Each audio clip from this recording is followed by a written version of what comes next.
আসসালামু আলাইকুম। কবির অ্যাকাউন্টিং হোমের পক্ষ থেকে তোমাদেরকে স্বাগত জানাচ্ছি।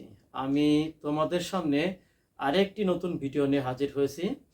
তো শিক্ষার্থীরা, আমরা একটু বোর্ডের দিকে খেয়াল করি। আমাদের এখানে সর্বপ্রথম লেনদেন ছিল বাকিতে বা ধারে পণ্য বিক্রয়। তো তোমাদের মনে আছে, কোনো কিছু বিক্রয় করলে বা কোনো খাতের মাধ্যমে যদি অর্থ পাওয়া যায়, সে বিক্রয় বা যে খাতের মাধ্যমে ওই অর্থটি পাওয়া যাবে সেই খাতটাকে আমাকে ক্রেডিট দিকে নিতে হবে। তো যার ফলে বিক্রয় হিসাব কিন্তু এখানে ক্রেডিট দিকে যাবে। আর বাকিতে পণ্য বিক্রয়ের সাথে সম্পর্ক দেনাদারের, কারণ যার কাছে পণ্য বাকিতে বিক্রি করা হলো আমি তার কাছে কিন্তু টাকাটি পাই, অর্থাৎ দেনাদার তার কাছে কিন্তু টাকাটি পাওয়া যাবে। তো যার ফলে দেনাদার বা প্রাপ্য হিসাবকে আমাকে ডেবিট করতে হবে, আর বিক্রয় হিসাব কিন্তু এখানে ক্রেডিট করতে হবে। এখন যেহেতু দেনাদার বা প্রাপ্য হিসাব তার কাছে আমরা টাকাটি পাই, তাহলে তাকে সম্পদ ধরতে হবে এবং যখনই বাকিতে পণ্য বিক্রি করা হয় তখন মনে করতে হবে সম্পদ আমার এখানে বৃদ্ধি পাচ্ছে। যদিও এটা বাকিতে বিক্রয়, কিন্তু যখন কোনো পণ্য বিক্রি করা হবে এই বিক্রয়কে সবসময় আমাকে আয় ধরতে হবে, সেটা হোক নগদে বিক্রয় অথবা সেটা হোক বাকিতে বিক্রয়। যার ফলে বিক্রয় বাবদ প্রতিষ্ঠানের আয়টা কিন্তু এখানে বৃদ্ধি পাচ্ছে। দ্বিতীয় লেনদেন, বিক্রিত পণ্য ফেরত আসলো। যে পণ্য বিক্রি করা হয় সেই পণ্য নানা কারণে আমার কাছে কিন্তু ফেরত আসতে পারে। সেই পণ্য নগদে বিক্রি করতে পারি বা সেই পণ্য বাকিতে কিন্তু বিক্রি করতে পারি।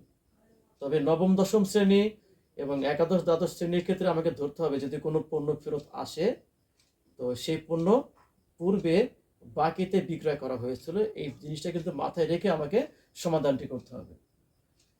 এখন বিক্রিত পণ্য যদি ফেরত আসে, যদি আমার বাকিতে পণ্য বিক্রয় এটার যদি ডেবিট ক্রেডিট জানা থাকে, আমি অনায়াসে এটারও ডেবিট ক্রেডিট করতে পারবো, কারণ বাকিতে বিক্রয় এই লেনদেনটার সম্পূর্ণ বিপরীত সমাধান এখানে করতে হবে।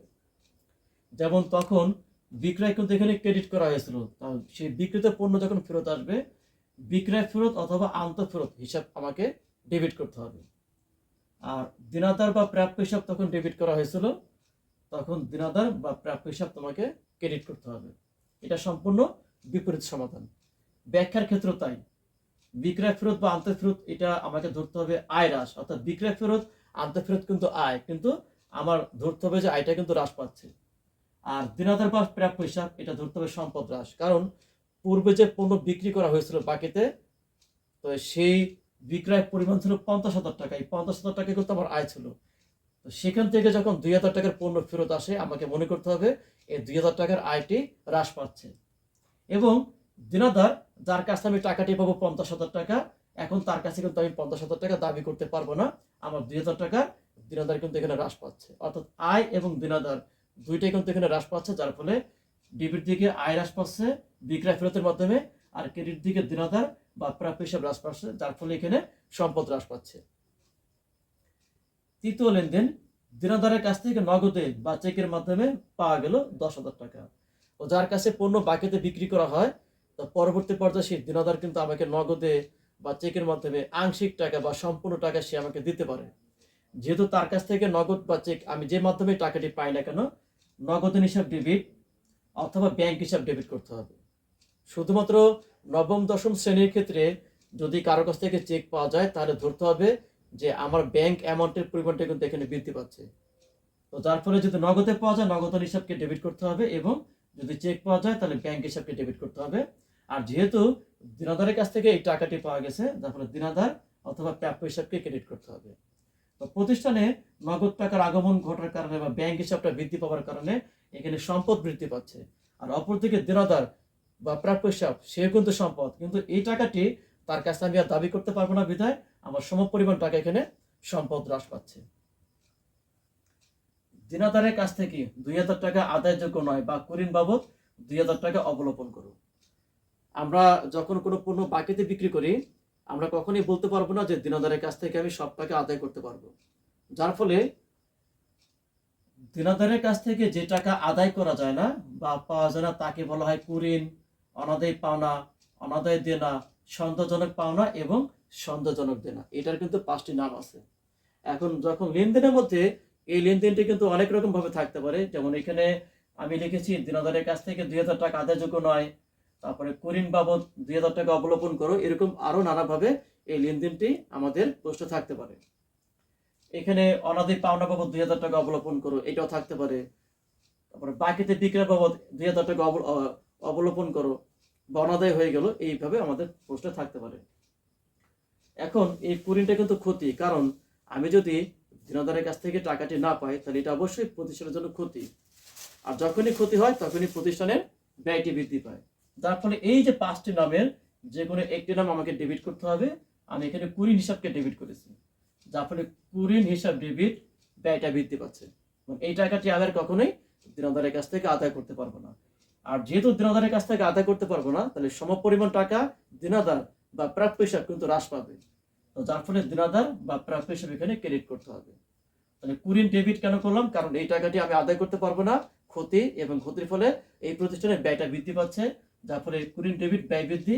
আর দিনাদার বা প্রাপ্য হিসাব ক্রেডিট, এই টাকাটি সমপরিমাণ টাকা আমার দিনাদার বা প্রাপ্য হিসাব এখানে হ্রাস পাচ্ছে, বা সম্পদ হ্রাস। এই জন্য এই সর্বশেষ লেনদেন বার্তা দেওয়া হলো, বার্তা মঞ্জুর করা হলো বা বার্তা বরাদ্দ করা হলো, একই কথা। অর্থাৎ বার্তা বরাদ্দ করা হলো, বার্তা মঞ্জুর করা হলো বা মঞ্জুরকৃত বার্তা, বার্তা বরাদ্দ করা হলো বা বরাদ্দকৃত বার্তা, একই কথা। এই বার্তা হলো কি, যে দিনাদারের কাছ থেকে আমরা বাকিতে পণ্য বিক্রি করলাম তাকে কিন্তু একটা সময় দেওয়া হয়। যেমন আমি জানুয়ারি মাসের 1 তারিখে একজন দিনাদারের কাছে বাকিতে পণ্য বিক্রি করলাম, তো আমি তাকে বললাম কি, যে আপনি যদি জানুয়ারি মাসের 10 তারিখে আমাকে টাকাটি দিতে পারেন তাহলে আমি আপনার কাছ থেকে 2% টাকা কম রাখবো, কিন্তু এই টাকাটি সর্বোচ্চ জানুয়ারি মাসের 30 তারিখের মধ্যে আমাকে দিতেই হবে, তবে প্রথম 10 দিনের মধ্যে দিলে আমি আপনার কাছ থেকে 2% টাকা কম রাখবো। এখন সে যদি আমাকে প্রথম 10 তারিখের মধ্যে টাকাটি দিয়ে দেয়, তাহলে টোটাল যে টাকাটি আমি তার কাছে পাবো, এটা আমি সেই টাকার পরে আমাকে 2% টাকাটি কম রাখতে হবে। আর যখন প্রথম 10 দিন মানে বেশি হয়ে যাবে, 11 তারিখে বা 12 তারিখ যখন সে আমাকে টাকাটি দিবে, তখন সম্পূর্ণ টাকাই সে আমাকে প্রদান করতে বাধ্য। এখন বার্তা দেয়া হলো, এটা কিন্তু পূর্ব শর্ত মোতাবেক, ওই যে শর্ত যেটা দেয়া হলো প্রথম 7 দিন বা 10 দিনের মধ্যে দিলে আমি কম রাখবো। এখন সে যখন আমাকে এই টাকাটি দিবে, তাহলে ওই পরিমাণ টাকা পূর্ব শর্ত মোতাবেক কিন্তু আমাকে কম রাখতে হবে। তো এই যে টাকাটি কম রাখলাম, এইটাই হলো বার্তা প্রদান করা হলো।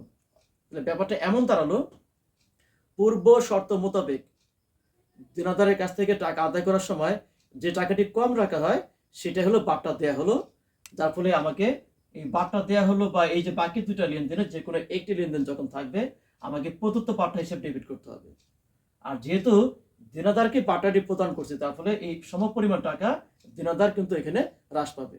তোমাদের একটা হয়তো প্রশ্ন আসতে পারে, যেহেতু বার্তা দেওয়া হলো তাহলে প্রদত্ত বার্তা ডেবিট, এখানে নগদান ক্রেডিট হওয়ার কথা। না, নগদান এখানে ক্রেডিট হবে না, কারণ যেহেতু দিনাদারের কাছ থেকে টাকা আদায়ের সময় এই টাকাটি কম নিচ্ছি, এই সমপরিমাণ টাকা দিনাদার কিন্তু আমার প্রতিষ্ঠানের ক্ষেত্রে হ্রাস পাবে, যার ফলে প্রদত্ত বার্তা ডেবিট, এখানে ব্যয়টা বৃদ্ধি পাবে। আর দিনাদার বা প্রাপ্য হিসাব ক্রেডিট, সমপরিমাণ টাকা আমার সম্পদ এখানে হ্রাস পাবে। শিক্ষার্থীরা, আশা করি তোমরা ব্যাপারটি বুঝতে পেরেছো। এইভাবে যদি এই লেনদেনগুলো আমাদের যে কোনো জায়গা থেকে আসতে পারে না কেন, আমরা কিন্তু সমাধান কিন্তু এই একটাই, এর বিকল্প কোনো সমাধান নেই। হয়তো আমাদের পক্ষে একটু মনে রাখাটা কঠিন, তাই একটা লেনদেন যখন বারবার চর্চা করব তখন কিন্তু আমাদের সহজেই সেই লেনদেনটি মনে থাকবে। আমি শুধুমাত্র তোমাদের সামনে লেনদেনের বিস্তারিত ব্যাখ্যা এখানে উপস্থাপন করেছি। তো আজকে এই পর্যন্তই। তোমার সবাই ভালো থাকো, সুস্থ থাকো, আল্লাহ হাফেজ।